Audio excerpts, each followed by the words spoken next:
сафари мо ба минтақаи зебои раштонзамин барои инъикоси тамринҳои паҳлавонони умедбахши муассисаи давлатии маркази ҷумҳуриявии тайёрии олимпии дастаҳои мунтахаб буд. аммо дар роҳ диққати моро манзараҳои зебои табиати биҳиштосо ва ҷараёни сохтмони иншооти муҳими аср кохи нур нерӯгоҳи барқии обии роғун ба худ ҷалб намуд.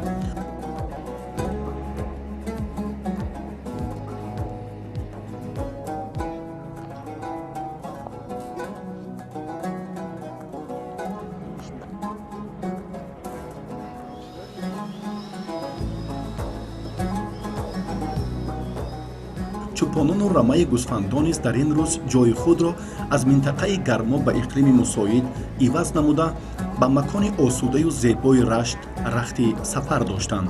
гӯё ин нуқтаро низ галабонҳо ҳам дарк карда бошанд ки ҳама роҳ ба сӯи сарзамини сабзпӯшу хушбоду ҳавои раштонзамин гирифтанд. хулас зебогии атроф ва бӯи мушку амбари табиат таваҷҷӯҳи ҳар як фардро ба худ ҷалб менамуд.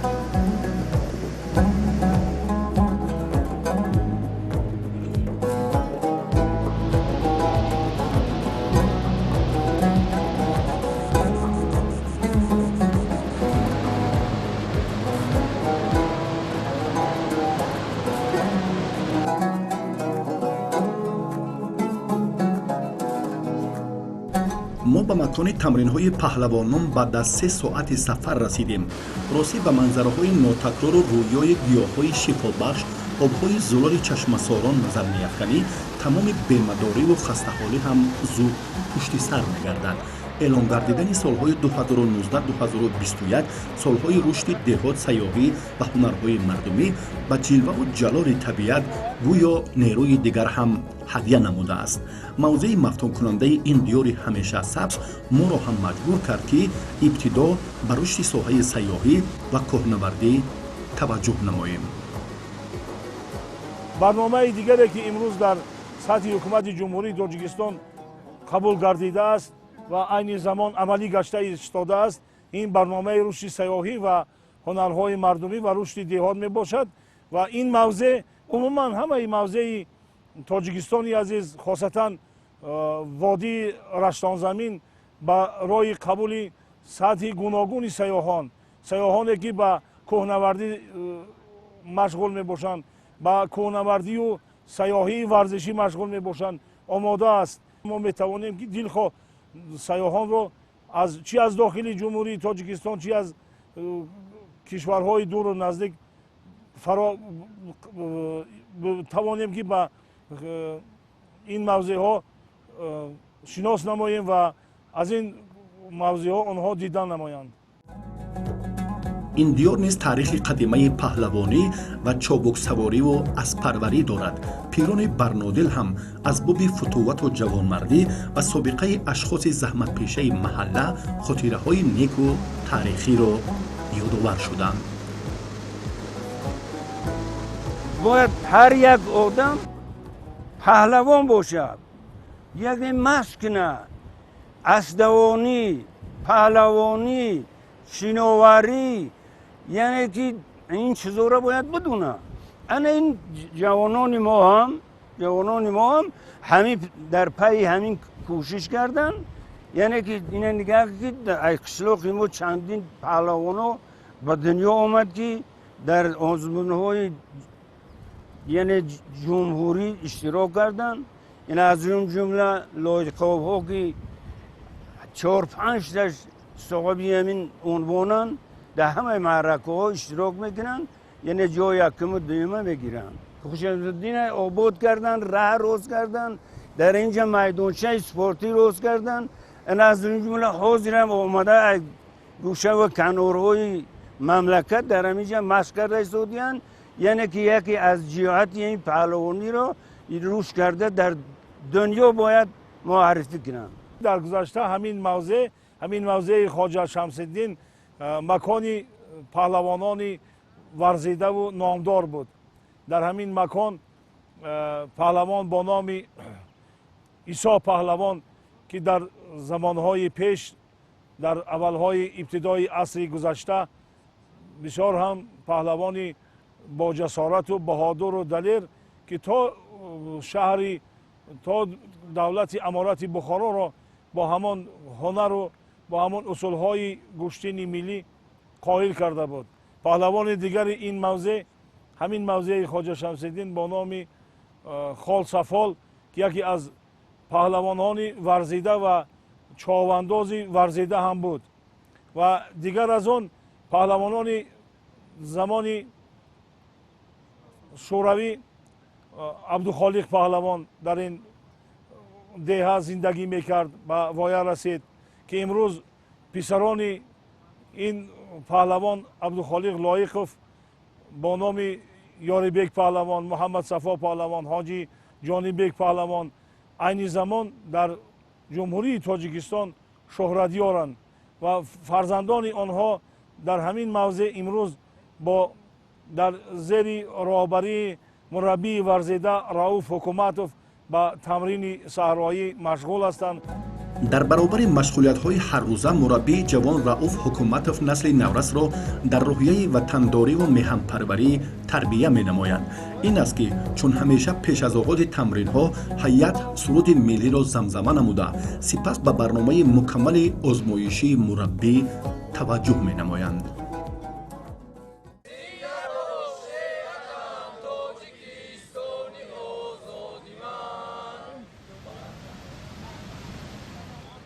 дар ибтидо варзишгарон монеаҳои мағзро тай мекунанд ки ин барои мукаммал намудани мушаки пойҳои ҳар як аъзои даста аҳамияти махсус дорад.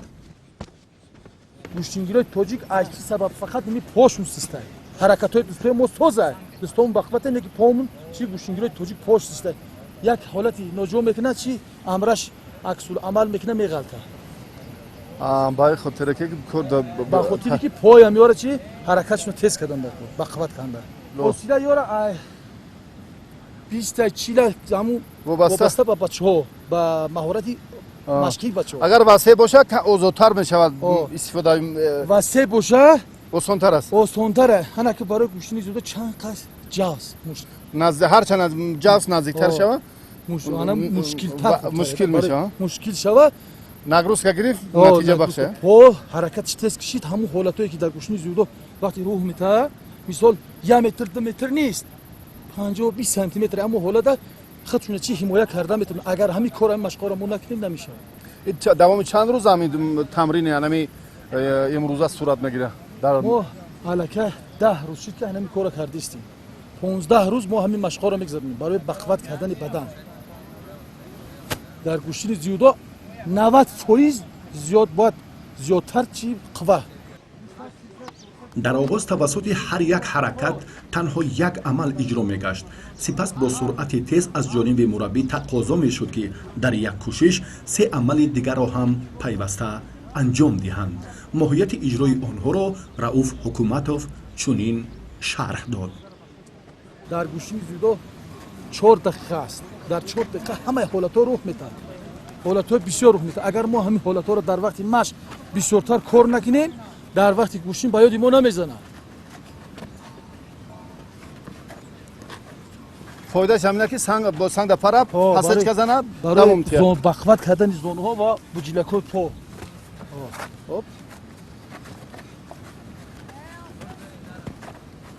аз суръат иҷа бояд тезтар бошад ё мӯътадил? суръат бояд тезтар бошад. аз бас ки ё ҳамин кора нав мекунанд барои ҳамин суръат пасттар аст. дар машқи ҳамарӯзашон ҳамин риоя мешавад ё рӯзи махсуса ин? ҳамарӯза мо ҳар рӯз ҳар хел машқ мекунем. агар гӯштингири гӯштини зудо касе ки гӯштини зудо машқ мекунад ҳар рӯз як машқ кунад ҳеҷ вақт пеш наверавад. бояд ҳар хела машқҳои гуногун зиёд бошад. тағйир ёбанда вақте ки машқ ҳар рӯз тағйир ёфт ҳамун ҷудокор чи гӯштиниш хубтар мешавад. талаби замон аст зудо пеш рафт техника боло шуд суръат малака ҳаракат қувва ҳама ино бояд ба якдигар алоқамандид. агар дар гӯштини зудо ҳама ин якхела боша гӯштингири хуб мешавад. агар якхела набоша намешавад. як мисол суръат дошта боши қувва надошта боши намешавад заиф. ҳама ино бояд ба тадриҷ риоя шаванд ва дар ин иқлим хубтар мешавад истифодашон. ҳамада беҳтараш хубтараш барои гӯштингиро барои мо ҳамин боду ҳаво хубтара ки мо ҳар як машқҳое ки мекунем бачаҳо монда мешавад баъди 1 дақиқа 2 дақиқа ҳамаш чӣ аз сари барқарор мешава организмаш ҳаво хубтара аз салқини соягӣ ин як ҷиҳати бо беҳбудии машқа тестар ҳамаи варзишгарон бо кӯшиши том аз пайи иҷрои амалҳои мусоидаткунандаи рушди омодагии қавии ҷисмонӣ буданд. дар раванди тамрин фосила бариоя намудани қоидаҳои асосии таҳкимбахшандаи нерӯву қувва мадди назари аввали мураббӣ буд. барои ин назорати ҳар як аъзои даста ҷиҳати иҷрои саривақтии амалҳо ҳатмӣ мебошад. ба ҳамин хотир мураббӣ аз назди шогирдони худ лаҳзае дур буда наметавонист ва манфиати ҳаракатҳоро низ омили муҳими муваффақият дар тамринҳои шогирдони худ медонист. ин таҷҳизотҳо инош санги табиӣ барои пурқувват гардондани пой, миён, даст, бозу як кӯмаки ҷисмонӣ инҳо мерасонанд. хоб чӣ зарурат буд ки бандро ҳам инҷо мехоҳед насб кунед? банд барои қавӣ гардондани мушакҳо ба қавли дигар барои мустаҳкам гардондани захват.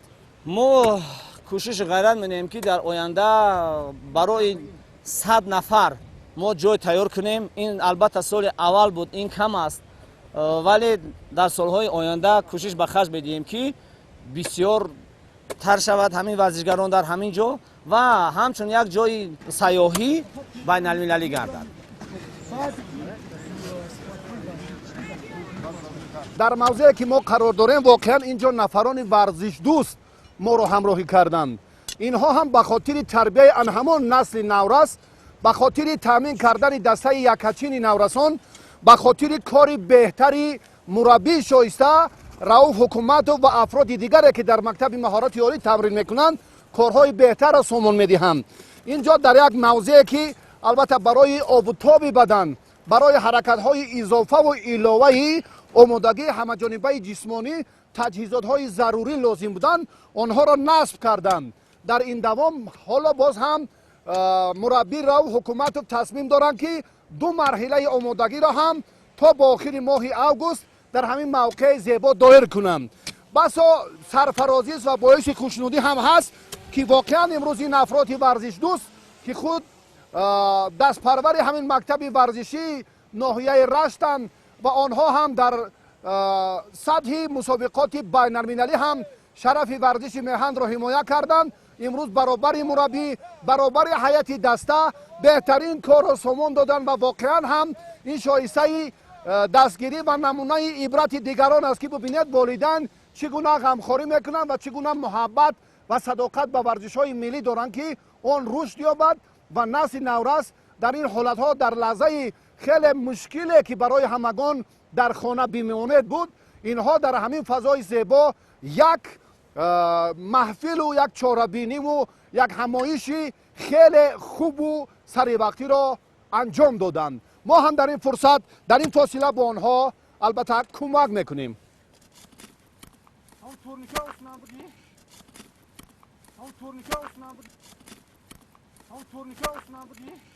дар ин раванд волидайни паҳлавонон ҳам кӯшиш бар он менамуданд ки фазои мусоид барои фарзандонашон муҳайё бошад. вақте ки падару модар ба натиҷаи тамрини фарзанд бетарафӣ зоҳир намекунад ва назорати кори ҳамарӯзаро ҳам баробари мураббӣ мадди аввал мегузорад, дар ин ҳолат албатта ҳам тарбия устувор мегардад ва ҳам комёбии онҳо ҳатто дар арсаи байналмилалӣ низ бештар мешавад. дар ин ҷо 6 писари ман иштирок менамояд дар ин машқварзӣ ки аз он ҷумла муҳаммадулло лоиқов дар давлати хитой дар шаҳри Гонконг ҷои дуюм, дар Кубок Азия ва дар давлати Қазоқистон ҷои аввал иштирок намуд ва Сунатулло Лоиқов дар вазни 81 кило дар чемпионати ҷумҳурӣ ҷои аввал ва Мизробшо Лоиқов дар вазни 73 килограмм ҷои сеюм ва Абдулло Лоиқов иштирок доранд. Сафиаллоҳ ва Комилҷон дар ин ҷо ҳузур доранд дар ин тамрингоҳ. мо ба хотири варзишгарони ҷумҳуриямон ин ҷо як ҷои машқварзӣ эҳё карда истодем ба хотири он ки оянда فرزندان ما و دیگر ورزشگران جمهوری بیان در اینجا تمرین گیرند و هنر استفاده را سرقل دهند. پسرانی منم که در اینجا پسری کانونی هم عبدالله روزیوف، اون هم چند کرات چمپیونی تاجیکستان در وزن خودش می باشد، اشتراک دارد و در اینجا تمرین کرده شده است. ما اولا سپاسگزاری میکنیم از جناب عالی پیشوای ملت، اساسگزار صلح و وحدت ملی، پرزیدنت جمهوری تاجیکستان امام رحمان که با جوانان با والدین عموما این خیلی شرایط ها رو مهیا کرده است که دایر به تعلیم و تربیت، دایر به تمرین فرزندان خود آنها باید وای باشند، مسئول باشند و ما پیش از همه این در پیروی این دستگیری های پیشوای معظم ملت ما هم کوشش میکنیم که فرزندان خود رو در ساحه چی در ساحه علم چی در ساحه ورزش تربیت نماییم و پرچم برداری همین جمهوری شوند.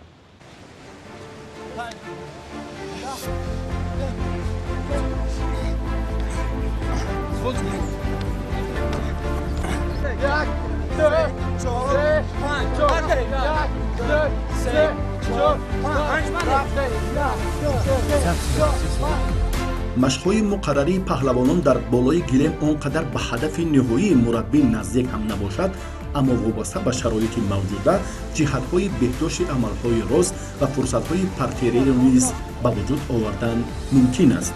برابر مشکل‌های کوهگردی و تکمیل مهارت در تجهیزات ورزشی نصب شده، حرکت‌های بالای گلیم نیز خصوصیت‌های خاص خود را دارند. نوابسته از محیط باید که آنها در فضای آزاد طبیعت از جانب ورزشگران خوب اجرا گردند.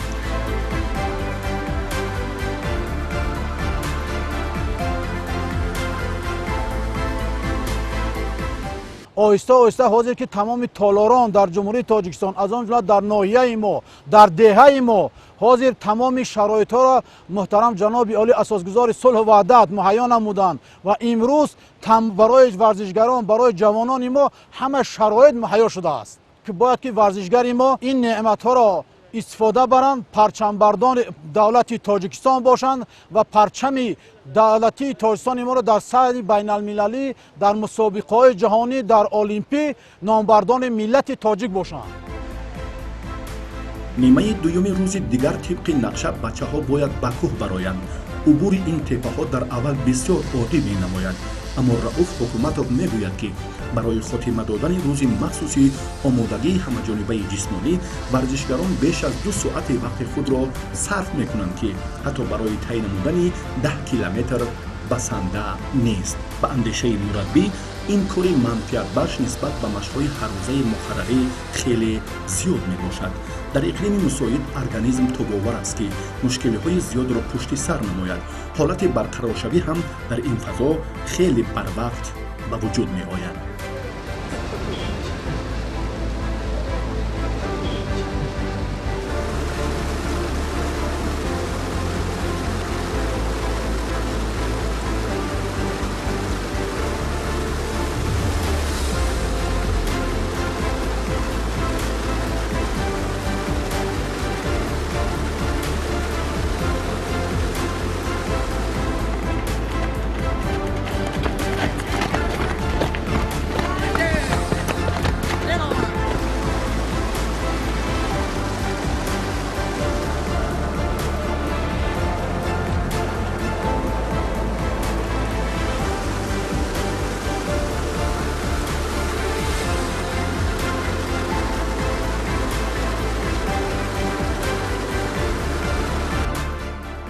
جهت دیگری فرق‌کننده تمرین‌ها در هوای صاف و طبیعت زیبای دیار آن است که مشق‌ها نسبت به روزهای دیگر منتظم و طولانی و با موفقانه ادامه می‌یابند و حتی خواهش دوباره و 10 باره تکرار نمودن هر یک عمل اساسی به وجود می‌آید.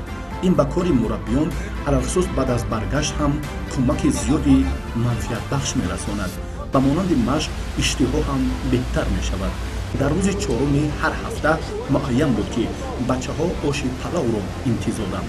дар ошхона низ бо навбат ҳамаи болидан ба дастаи наврасон хизмат мекарданд.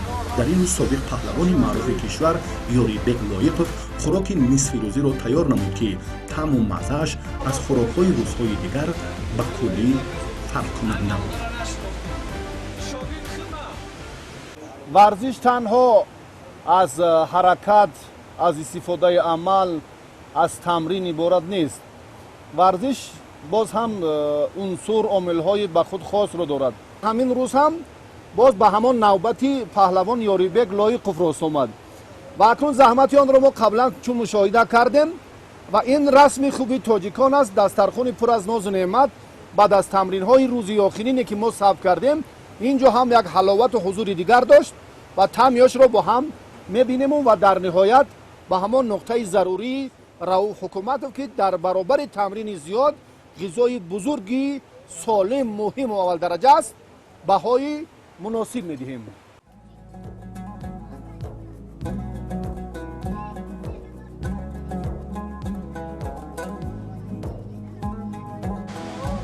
сайру гашти паҳлавонон дар фазои софу беғубори табиат ин ҳам як навъи табобат ва бархурдорӣ аз иқлими мусоиди диёр мебошад. дар паҳлӯи ин маркази сайёҳӣ нафаре бо номи Худойдод Усмонов солиёни дароз аст, ки ба занбурпарварӣ машғул мебошад. номбурда аз оилаи паҳлавонони диёр холиқзодаҳо буда шуғли ҳамаи овони наврасиву ҷавонияш гӯштин буд. аз ин хотир ҳар сол интизор мешавад, ки ин паҳлавонон ба суроғаш оянд.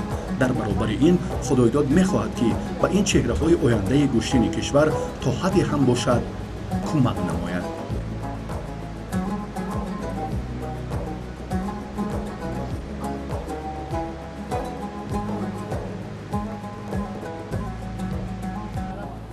дар ин гӯшаи зебо бисёр заҳматҳои ҳамешагӣ ва кори мураббиён агар як самти дигарро дар бар гирад, боз ҳам як иқдоми Наҷиби Худойдод Лоиқов ҳам басо рамзист, ки камоли эҳтиром. албатта инҳо ҳам бо паҳлавонон бештар робита доранд ва чунки фосилаи хеле наздик аст ин макони тамрини онҳо бо занбурпарварии он кас.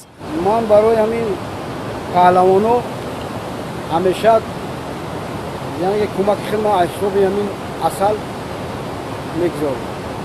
асали моҳи майӣ. асали моҳи майӣ. ин ҳам як муҳаббат аст. Худойдод овони наврасии гӯштинро бештар дӯст медошт. агар чун таваҷҷӯҳ кунем ба ҳамон паҳлавонони ҳамин минтақа, ҷамоати деҳоти Тагова бисёр ҳам муҳаббат ва рағбати хоса дорад ва ҳангоми фурӯши асал ҳам бештар пардохти ҳаққи нақдӣ хеле ҳам ба нархи дастрас аст барои варзишгарон. албатта ин яъне ки айсои мо арзонтар метиҳем кӯмак мекунем, яъне ки дар вақти ина танзим карданшу дар вақти машқ карданшу аз ҳисоби худам ҳамтар ёрдам мекунам.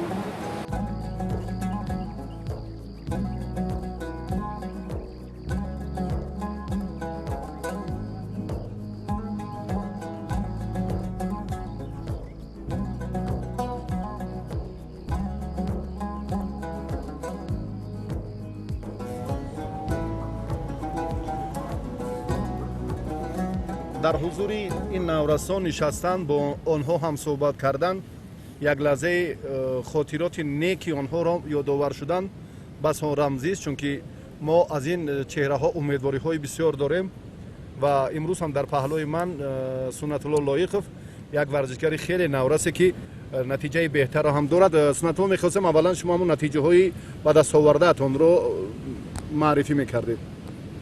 ман дар чемпионати ҷаҳон иштирок кардам. чемпиони республика ду маротиба сазовор ҷои дуюм, ду маротиба сазовор ҷои сеюм. ман ду бор чемпионат республикада дуюм ҷой гирифтам, ду бори дигар сеюм. кӯшишҳои худро чандан бисёр мекунем, ки дар мусобиқаҳои дигар берун аз давлат парчами Тоҷикистонро баланд бардорем. машқҳои мо дар сатҳи олӣ гузашта истодаанд. роҳбари машқи мо, яъне устоди мо Ҳукуматов Рауф, мураббии хушсалиқаи тоҷик хеле ба мо усулҳои зебо омӯхта истодаанд. мо ба кӯҳ мебароем дар ҳафта 2 бор, банд дар як рӯз 5-6 бор мебароем ва турник 50 бор, бурӯз 50 бор мекашем. тури 6 сол шуд ки таҳти роҳбарии раuf ҳукумати машқу тамрин мекунам. ман дар якчанд мусобиқаҳои ҷумҳуриявӣ иштирок карда сазовори медалҳои намоён шудам. рости гап барои ман аввал каме дар ин ҷо машқ кардан мушкилтар буд, аммо ҳозир камтар осон гаштааст. имрӯз дар ин курсҳо омада машқу тамрини худро идома додем. ва рӯзҳои аввал моро хеле мушкил буд. мушкили мо дар он буд ки дар тахминан 15 километр кӯҳ мебаромадем. ба мо мушкилиш ҳамин буд ва хеле ҳозир ба мо осон гаштааст ки имрӯз дар ин ҷо машқ карда истодем. ҳар марде ки то арақи ҷабӣ нарезонад вай ба мақсади худ намерасад. мо рӯзи аввали омадагиамон ба ин ҷо хеле мушкил буд ва мушкилиҳоро паси сар кардем ва мо ба мушкилиҳо нигоҳ накарда машқи худро давом додем ва мо аз он мушкилиҳо баромада роҳамонро рост кардем. бе меҳнат роҳате нест ва мо дар ин ҷо хело қин даст машқ намегем ки осон аст. ва тӯли саҳар ва бегаҳ мо дам нагирифта дар хона ва машқҳои худро давом дода ки вақте ки мусобиқаҳоро барқарор мегардонанд мо бар ҳамон мутофиқи мусобиқаҳои байналмилалӣ ҳамавақт тайёр бошем. сафари мо оҳиста оҳиста аз макони тамринҳои варзишгарони навраси муассисаи давлатии маркази ҷумҳуриявии тайёрии олимпии дастаҳои мунтахаб ба поён мерасед. дар фарҷом хостем ки барномаро бо ҳамин лаҳзаҳои хотирмони як рӯзи варзишгарон анҷом диҳем, аммо тавсифи диёри аспарбарони порвоқ ба идомаи сафари мо боис гашт. роҳ бисёр ноҳамвору тӯлонӣ буд. барои дастрас намудани таҷҳизоти навобардорӣ дар макони сабт танҳо интихоби як роҳ буд. бояд ба маркаб ин масофаро тай намоем. ҳамин тавр ҳам шуд. аспи зоти тоҷикӣ зоти аспҳои маҳаллии саворӣ тӯли 50 сол аст ки дар натиҷаи ҷуфт кардани аспҳои англисӣ арабӣ ва лақаӣ ба вуҷуд омадааст. аспи тоҷикӣ аспи пурқувват буда қадду басташ зебост. сари қоқина, чашмони калон, гардани дароз, тахтапушти сағрии хурд, синаи фарроғ ва пойҳои дарози сермӯшак дорад. аксар ашҳаб баъзан сиёҳмушкин, сиёҳтуруқ, саманди ёлудумсиёҳ, саманди язидӣ ва малларанг мешаванд. ҷусааш аз аспи арабӣ хусусан аз аспи лақаӣ калон вале аз аспи англисӣ каме хурд аст. суръати дави рекордиаш 1000 метрро дар 1 дақиқаю 6 сония тай мекунад. суръати дави аспи тоҷикӣ аз суръати дави аспи лақаӣ ва баъзе зодҳои дигари аспҳои осиёи марказӣ, қазоқистон ва қавқоз беҳтар аст. савораҳои тоҷик ҳанӯз солҳои 1958 ва 60 бо аспи тоҷикӣ дар мусобиқаҳои умумииттифоқии хоҷагиҳо ва заводҳои аспарварӣ ширкат карданд ва ин анъана то кунун ҳам бо муваффақона идома ёфта истодааст. соли 2010 дар ҷумҳурӣ 40 000 сар аспи тоҷикӣ парвариш меёфт. парваришу такмили аспи тоҷикӣ дар қаламрави мамлакат алалхусус дар минтақаи рашт сол то сол рушд меёбад ва тавассути бештар гардидани хоҷагиҳои аспарварӣ имконияти дарёфти дастоварду комёбиҳои мусобиқоти пойгаи равон дар ҷашнҳои бошукӯҳи милливу давлатӣ фароҳам мегардад.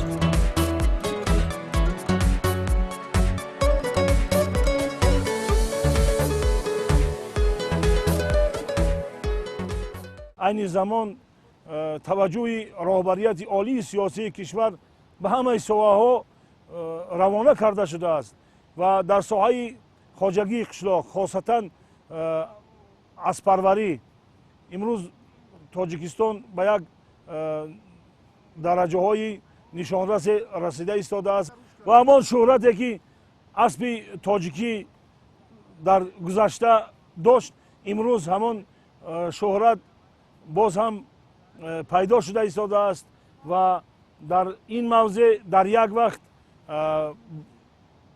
аспҳои зотии аз дигар мавзеъҳо оварда шуда ва ба маҳал татбиқ гардонда шуда истодаанд ва ҳамин заҳматҳои ҳамин мардуми заҳматкаш буд ки дар мусобиқаҳои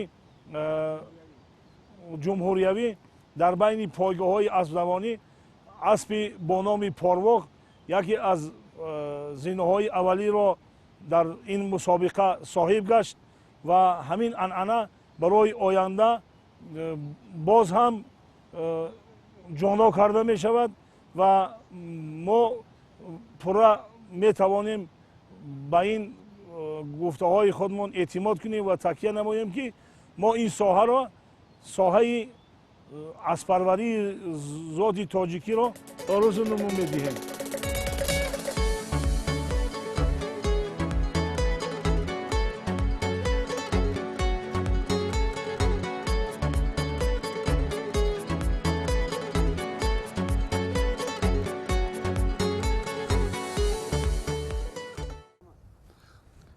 тарбияи зодҳои аспи тоҷикии англисӣ дар ин минтақа хеле ҳам бештар рушд мекунад.